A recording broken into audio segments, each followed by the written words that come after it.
The morning started with drizzle, the kind that makes London pavements smell like damp limestone and old cigarettes. I was half-dressed, nursing cold tea, when I heard the slip of paper under my door. No one in our building uses post lots anymore, not since the last round of rent notices turned out to be phishing scams. It was a receipt, printed on thermal paper, already fading. Parcel drop, flat 2C, 3A, 4B, 0311 a.m. I don't live in a courier hub, so 3 a.m. deliveries meant one thing. Someone was ghosting in and out with keys they shouldn't have. Downstairs, Aisha was sanding a doorframe, her brown curls pinned up with a carpenter's pencil. "Morning, organizer," she said, eyes glinting like she knew I'd bite at the bait. I shot back, "You up at dawn to fix trim or to hide evidence?" She just smiled, slid the pencil behind her ear. "Depends who's asking." I showed her the receipt. She studied it, thumb rubbing a smudge across the paper. "Courier code looks like North Dock Logistics. They handle construction drops." Her tone was casual, but her jaw flexed. We peeled back a sealed package label by the loading bay, the one she claimed she'd found there last night, and compared the handwriting. Identical loops in the B of Block 17.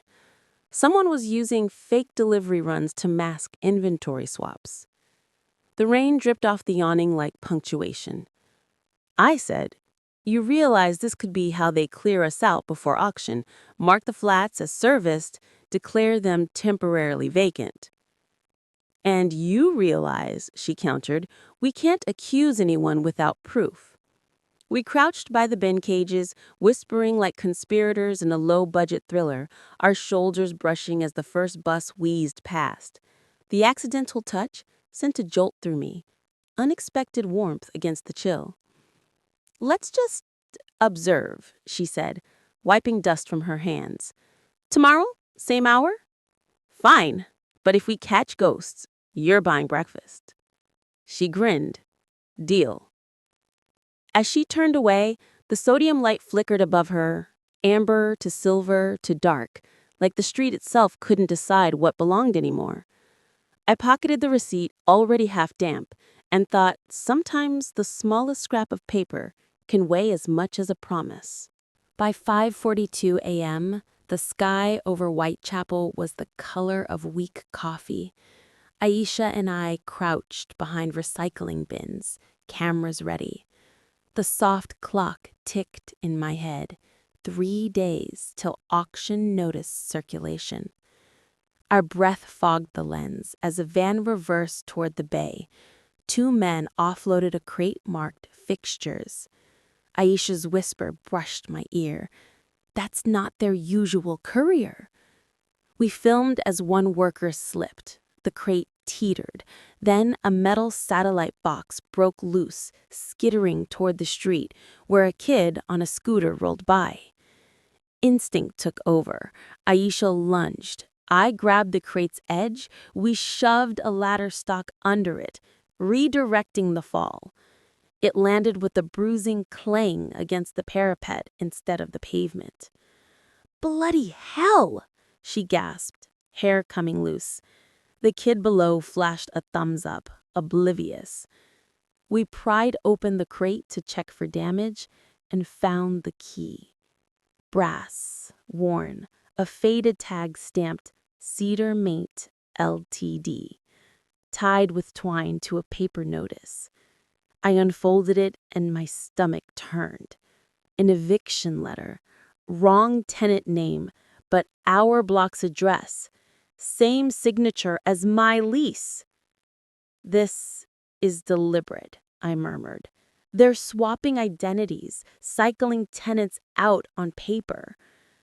Aisha's hand shook as she took the key. "Cedar's one of ours," she said quietly. "Family friends subcontracted them years ago." The van screeched off, leaving us in the echo of diesel and heartbeats. By 6:09, the time slipped strange. Dawn felt too long. The city oddly suspended. Down below, neighbors gathered, phones raised. Someone shouted, "Heroes!" For a second, we stood there, panting, absurdly proud, and then the video replayed on someone's live stream. Zoomed in, you could see a familiar face in the van's reflection. Marlon, our building concierge. The triumph turned sour in my throat.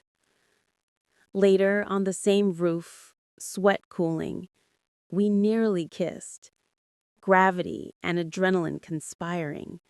But Aisha's hand flinched as if remembering who might be watching. The space between us hummed with unfinished words.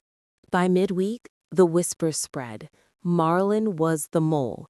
Someone slipped a visitor's log under my door. Names, dates, all matching the flipper's workman. Too neat. The block wanted a villain. They wanted closure. Aisha came by, eyes rimmed red. "You think he'd do that?" "I think we've been played," I said, but even I sounded uncertain. That night, thunder grumbled over Shoreditch as I found her breaking into the tenant records room. The physical action felt illicitly cinematic. She jimmied the latch with a thin screwdriver, slipped a torch between her teeth. "Help me, or keep watch," she whispered. I helped, because despite everything, I still trusted her hands. We photographed sealed lease transfers. Dozens marked temporary vacancy under Cedar's maintenance filings.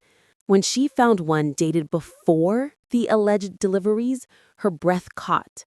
"See, this log is fake. They planted it." I ran my fingers over the ink, glossy, too new, as if printed yesterday. Who benefits from turning us on Marlon? Outside, rain hit the glass like Morse code. I went to confront him anyway, cornered him by the stairwell as water dripped from my hair. "Tell me the truth. Were you paid to look away?" His eyes widened. "No, love.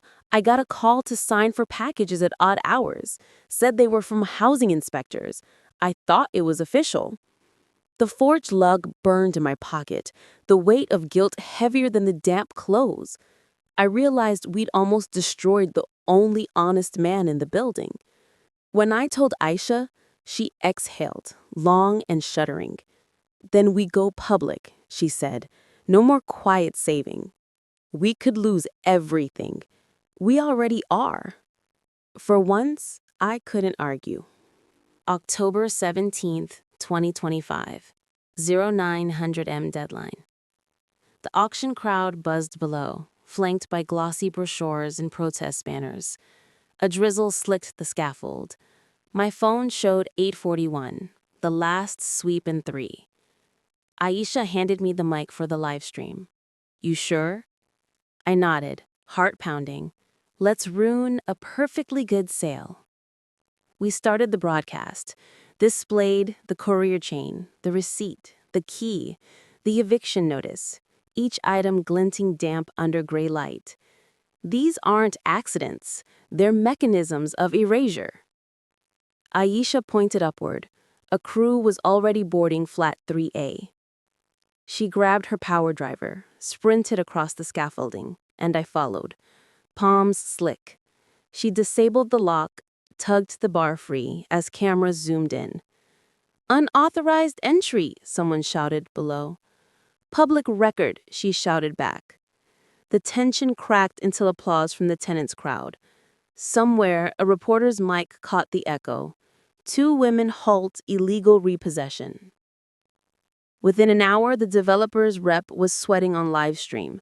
The forged log exposed as fake. The red herring revealed and disarmed.